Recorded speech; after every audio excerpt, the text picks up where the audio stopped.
नमस्कार, मैं हूं आपके साथ इश्तियाक अहमद और आप देख रहे हैं न्यूज। रुक करेंगे देश और दुनिया की तमाम खबरों की तरफ। शुरुआत करेंगे गोरखपुर से, जहां पर गोरखपुर के गोरखनाथ मंदिर में हमला करने वाले आरोप में गिरफ्तार मुर्तजा अब्बासी को लेकर चौंकाने वाली अब खबर सामने आई है। और वहीं एक मौलाना ने पुलिस को बयान देते हुए कहा कि उसके पिता ने कहा था कि मुर्तजा पर किसी ने काला जादू कर दिया। दरअसल मुर्तजा अब्बासी नवी मुंबई स्थित जिस ताज हाइट बिल्डिंग में रहता था, उसी बिल्डिंग में ग्राउंड फ्लोर पर एक मस्जिद भी बनाई गई है। मिली जानकारी के मुताबिक मुर्तजा अक्सर बिल्डिंग के ग्राउंड फ्लोर पर बने मदरसे में आया करता था और अब इसी मामले में मुंबई के एनआरआई पुलिस स्टेशन में मदरसे में पढ़ाने वाले मौलाना का बयान दर्ज किया गया है।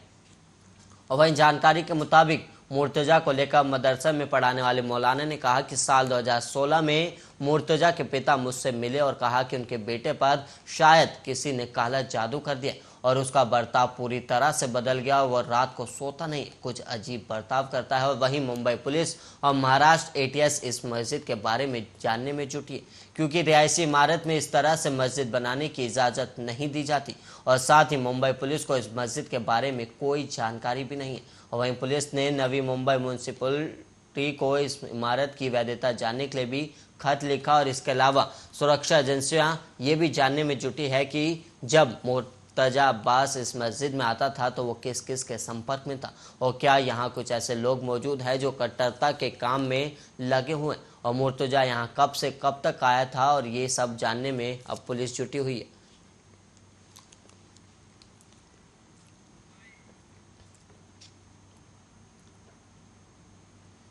और वहीं देश में एक बार फिर से हिंदी भाषा को लेकर बहस छिड़ गई है और केंद्रीय मंत्री गृह मंत्री अमित शाह ने कहा कि हिंदी को अंग्रेजी के विकल्प के रूप में स्वीकार किया जाना चाहिए, न कि स्थानीय भाषाओं के लिए। और उन्होंने नई दिल्ली में संसदीय राजभाषा समिति की 37वें बैठक के दौरान ये टिप्पणी की थी। और एक बयान में केंद्रीय गृह मंत्री ने कमेटी को सुझाव दिया कि यह हिंदी शब्दकोश का संशोधन करने का समय है और उन्होंने यहाँ तक कहा कि केंद्रीय कैबिनेट का 70% एजेंडा अब हिंदी में तैयार किया जा रहा है। और इसके साथ ही केंद्रीय गृह मंत्री ने 9वीं क्लास तक के छात्र छात्राओं के लिए हिंदी का प्रारंभिक ज्ञान और हिंदी शिक्षण परीक्षाओं पर अधिक ध्यान की जरूरत पर जोर दिया है। और वहीं केंद्रीय गृह मंत्री अमित शाह ने यह भी कहा कि राजभाषा को देश की एकता एक महत्वपूर्ण अंग बनाने का समय आ गया और जब अन्य भाषा बोलने लोग और राज्य के लोग आपस में संवाद करते हैं तो ये भारत की भाषा होनी चाहिए। और वहीं केंद्रीय गृह मंत्री ने यह भी कहा कि जब तक हम अन्य स्थानीय भाषाओं के शब्दों को स्वीकार करके हिंदी को लचीला नहीं बनाते तब तक इसका प्रचार नहीं किया जा सकेगा। और वहीं अमित शाह के बयानों को लेकर कांग्रेस, शिवसेना, टीएमसी समेत कई और विरोधी दलों ने आलोचना की और केंद्रीय गृह मंत्री अमित शाह की टिप्पणी पर प्रतिक्रिया देते हुए कांग्रेस नेता और कर्नाटक के पूर्व मुख्यमंत्री सिद्धारमैया ने ट्वीट किया कि एक कन्नड़ के रूप में मैं गृह मंत्री अमित शाह की आधिकारिक भाषा और संचार के माध्यम पर टिप्पणी के लिए कड़ी निंदा करता हूं। हिंदी हमारी राष्ट्रीय भाषा नहीं है और हम इसे कभी नहीं होने देंगे।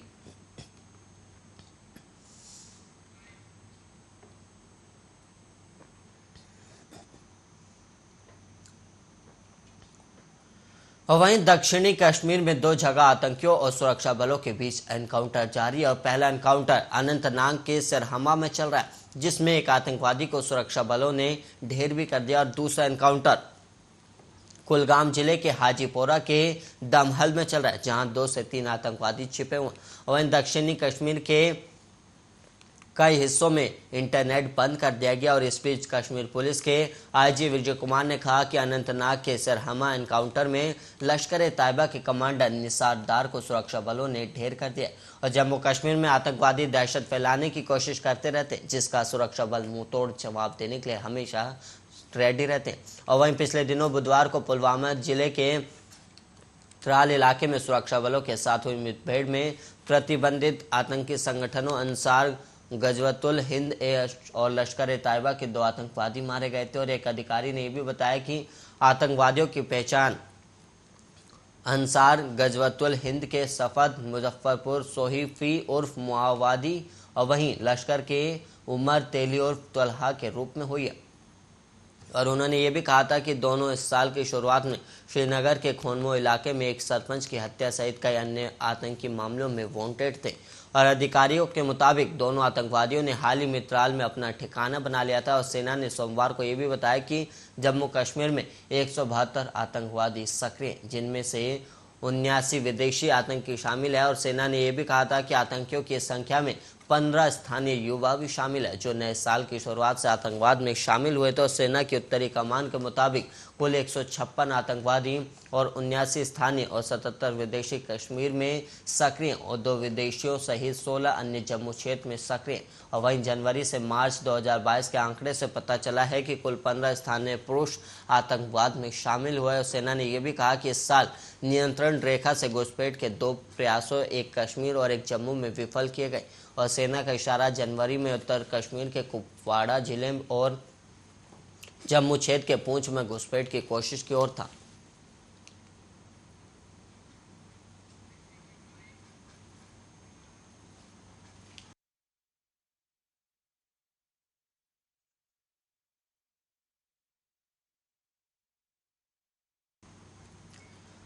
और वहीं प्रधान न्यायाधीश एनवी रमणा ने शुक्रवार को कहा कि न्यायाधीशों को बदनाम करने का एक नया चलन सरकार ने शुरू कर दिया और उन्होंने इसे दुर्भाग्यपूर्ण करार दिया। और 3 न्यायाधीशों की पीठ की अध्यक्षता कर रहे एनवी रमन ने कहा कि आजकल ये नया ट्रेंड शुरू हो गया है कि हम अदालत में भी देख रहे हैं। और दरअसल न्यायाधीश रमन ने भी की तरफ से इस तरह का बयान तब आया जब न्यायमूर्ति मुरारी और हिमा कोहली की पीठ छत्तीसगढ़ हाईकोर्ट के एक आदेश के खिलाफ अपील की सुनवाई कर रही थी। और जानकारी के मुताबिक इसमें पूर्व मुख्यमंत्री रमन सिंह के प्रधान सचिव अमन सिंह और पत्नी यास्मीन सिंह के खिलाफ भ्रष्टाचार निवारण अधिनियम के तहत दर्ज प्राथमिकी को खारिज कर दिया गया था। और वहीं बताया जा रहा है कि इस मामले को बीजेपी सरकार के बाहर होने और कांग्रेस के सत्ता में आने के बाद खारिज किया गया। और वहीं जानकारी के मुताबिक राज्य पुलिस के आर्थिक अपराध शाखा ने साल 2020 25 फरवरी को उचित शर्मा की शिकायत के आधार पर प्राथमिक दर्ज की थी। और उचित शर्मा ने अमन सिंह और उनकी पत्नी पर आय से अधिक संपत्ति की जांच की मांग भी की थी। और वहीं 28 फरवरी 2020 को हाईकोर्ट ने एक अंतरिम आदेश में निर्देश दिया कि अमन सिंह और उनकी पत्नी के खिलाफ कोई कठोर कदम न उठाया जाए। और वहीं साल 2022 10 जनवरी को हाईकोर्ट ने प्राथमिकी को रद्द करते हुए कहा कि याचिकाकर्ता के लगाए गए सभी आरोप संभावनाओं पर आधारित और किसी भी व्यक्ति पर मुकदमा संभावना के तौर पर नहीं चलाया जा सकता है।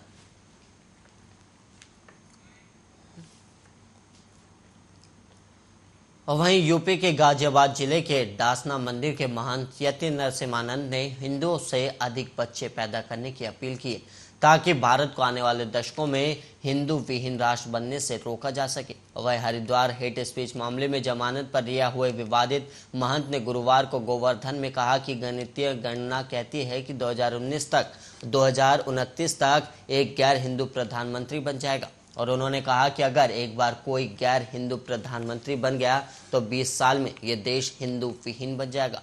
और वहीं यति नरसिम्हानंद ने आगे कहा कि हिंदुत्व को जगाने के लिए श्री कृष्ण की भूमि पर 12 से 14 अगस्त तक धर्म संसद का आयोजन किया जाएगा। और गौरतलब है कि इससे पहले महंत के खिलाफ हरिद्वार में अल्पसंख्यक के विरुद्ध कथित रूप से विवादित बयान के चलते जेल जाना पड़ा था। और वहीं महीने ही जेल से रिहा हुए थे और रिहा होने के बाद वो दिल्ली के बुराड़ी में भी कुछ इसी प्रकार का बयान दे चुके। और वहीं डासना मंदिर के महंत यति नरसिम्हानंद गुरुवार को गोवर्धन पहुंचे और गिरिराज तलहटी में गिरिराज की पूजा अर्चना की गई। इसके बाद रमनेती आश्रम में संतों के साथ अगस्त में होने वाली धर्म संसद को लेकर चर्चा की गई।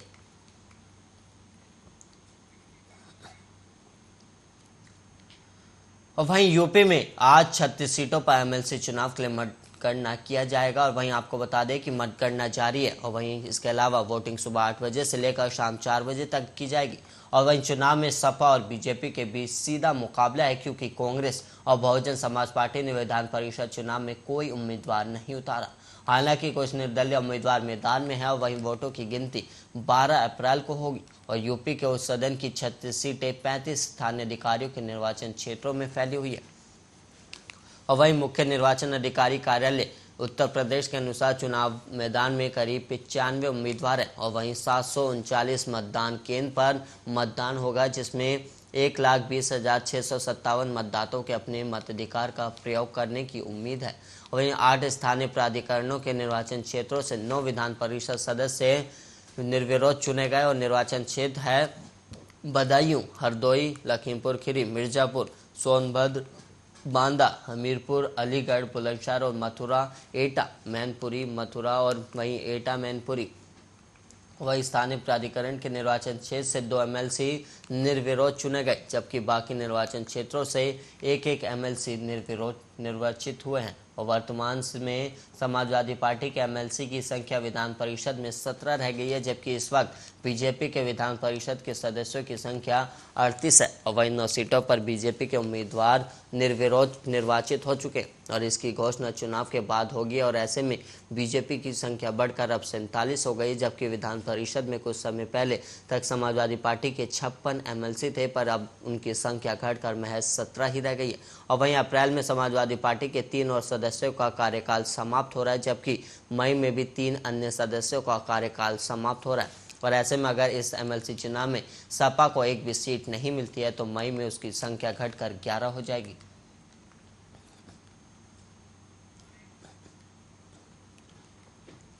और वहीं इलाहाबाद उच्च न्यायालय की लखनऊ पीठ ने 2003 की हत्या के एक मामले में केंद्रीय गृह राज्य मंत्री अजय मिश्रा को बरी किए जाने के खिलाफ एक सरकारी अपील पर अंतिम सुनवाई के लिए 16 मई की तारीख तय की है। और वहीं न्यायमूर्ति रमेश सिन्हा और न्यायमूर्ति सरोज यादव की पीठ ने शिकायतकर्ता द्वारा दायर एक आवेदन पर गुरुवार को आदेश पारित किया है, जिसने 2003 में मामले में प्राथमिक दर्ज कराई थी। और शिकायतकर्ता के अधिवक्ता सुशील कुमार सिंह ने तर्क देते हुए कहा कि मिश्रा को हत्याकांड में बरी करने के खिलाफ सरकार ने अपील दाखिल की थी, जबकि वादी की ओर से भी बरी करने के आदेश को रिवीजन दाखिल कर चुनौती दी गई थी। और वहीं अधिवक्ता ने कहा कि मुख्य न्यायाधीश ने 22 नवंबर 2013 को अपील पर शीघ्र सुनवाई का आदेश जारी किया था और अपील पर पीठ ने 12 मार्च 2018 को सुनवाई पूरी करके आदेश सुरक्षित कर लिया था, लेकिन बाद में बिना सुनवाई पीठ ने अपील को वापस सुनवाई के लिए लगा दिया, जिसके बाद भी अभी इस अपील पर फैसला नहीं हो सका। और वहीं अजय कुमार मिश्र उर्फ टैनी और अन्य का नाम लखीमपुर खीरी जिले के तिकोनिया थाना में दर्ज प्राथमिकी में 24 वर्ष से प्रभात गुप्ता की हत्या के मामले में दर्ज किया गया था, जिसके 2003 में तिकोनिया इलाके में गोली मारकर हत्या कर दी गई थी। और वहीं लखीमपुर खीरी में अतिरिक्त सत्र न्यायाधीश की एक अदालत ने पर्याप्त सबूतों के अभाव में 2004 में मिश्रा और अन्य आरोपियों को बरी कर दिया था और इसी मामले में मृतक के परिजनों की ओर से याचिका दायर की गई थी।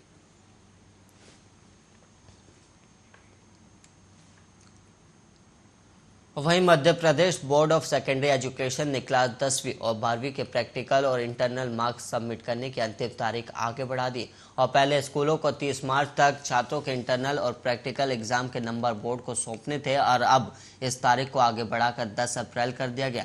और वहीं एमपी बोर्ड के स्कूल अब तक कल छात्रों के अंक बोर्ड को दे सकते हैं। और वहीं मध्य प्रदेश बोर्ड परीक्षाओं में छात्रों के इंटरनल और प्रैक्टिकल मार्क्स भी काउंट होते हैं, इसलिए यह अंदाजा लगाया जा रहा है कि एमपी बोर्ड रिजल्ट आने में अब और समय लग सकता है। और वहीं मध्य प्रदेश बोर्ड 10वीं और 12वीं के नतीजों पर इस फैसले पर असर पड़ना संभावित है। और वहीं एमपी बोर्ड क्लास 10 और 12वीं की स्कीम के मुताबिक 80 अंक थ्योरी विषयों के होते हैं और बचे हुए 20 अंक प्रैक्टिकल और प्रोजेक्ट वर्क के होते हैं। और क्लास 12वीं के जिन विषयों में प्रैक्टिकल परीक्षा होती है उनमें 70 अंक थ्योरी के और 30 अंक प्रैक्टिकल परीक्षा के होते हैं। और वहीं आपको बता दें कि बोर्ड को ये फैसला इसलिए भी लेना पड़ा क्योंकि कई स्कूल अभी तक इंटरनल और प्रैक्टिकल परीक्षाओं के अंक सबमिट नहीं कर पाए थे और अभी तक ऐसी उम्मीद है कि अप्रैल महीने के अंत या मई महीने की शुरुआत में रिजल्ट घोषित किए जा सकते हैं। और करीब 18 लाख छात्रों को एमपी बोर्ड रिजल्ट का बेसब्री से इंतजार है।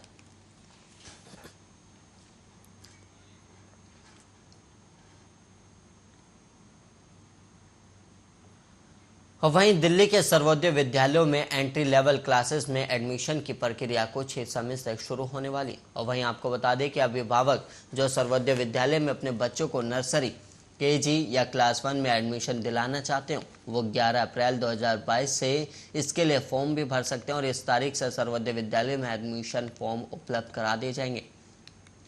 और ये भी जान लें कि दिल्ली के सर्वोदय विद्यालय में एंट्री लेवल क्लासेस में एडमिशन के लिए आवेदन पत्र भरने की अंतिम तारीख 25 अप्रैल 2022 तक है।